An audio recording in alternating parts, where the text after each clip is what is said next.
¿Cuáles son los gastos extraordinarios de la pensión de alimentos? Los gastos extraordinarios de la pensión de alimentos son aquellas necesidades de los hijos, hijas o adolescentes que no se pueden prever, que son inesperados, extraordinarios, como bien dice el nombre, y que surgen posterior a la regulación de la pensión de alimentos, ya sea por un acuerdo de las partes o por una sentencia de un tribunal.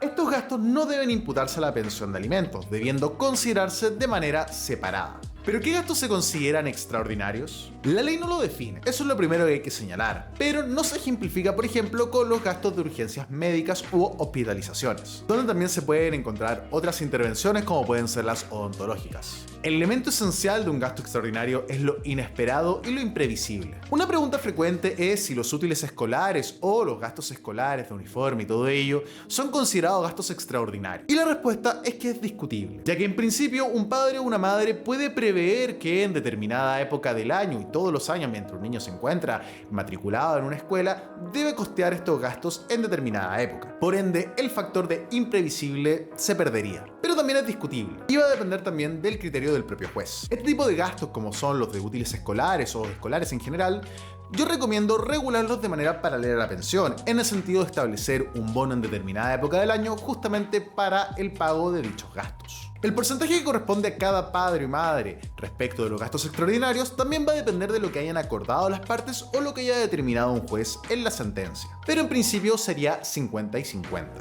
El método de cobro también va a depender de cómo se estableció por las partes en el acuerdo o cómo lo dejó establecido el juez al momento de dictar la sentencia. En principio, lo más usual que se utiliza es el pago contra boleta, donde la persona que efectúa el pago debe rendir boleta al otro para efectos de que en un determinado plazo compense y pague dicha parte que le corresponde. E idealmente que dicho pago de estos gastos extraordinarios no se haga en la misma cuenta de ahorro para la pensión para que no se confunda con el pago mensual de la misma. Pero en otros casos me ha tocado ver cómo jueces indican que el pago debe efectuarse sí o sí en la cuenta de ahorro para el pago de la pensión, pero al momento de hacer la transferencia se debe indicar en el asunto que está destinado a un pago extraordinario, cosa que al momento de emitir la liquidación figure en el asunto de que este pago no está contabilizado dentro del pago mensual. Si la otra parte no paga lo que le corresponde del gasto extraordinario, lo que se debe hacer es informar al tribunal para que le dé traslado, le dé la palabra al otro padre o madre a fin de que acredite o justifique el pago, y en caso de no hacerlo, el tribunal lo que va a hacer es computar la parte que le corresponde como monto de deuda de pensión.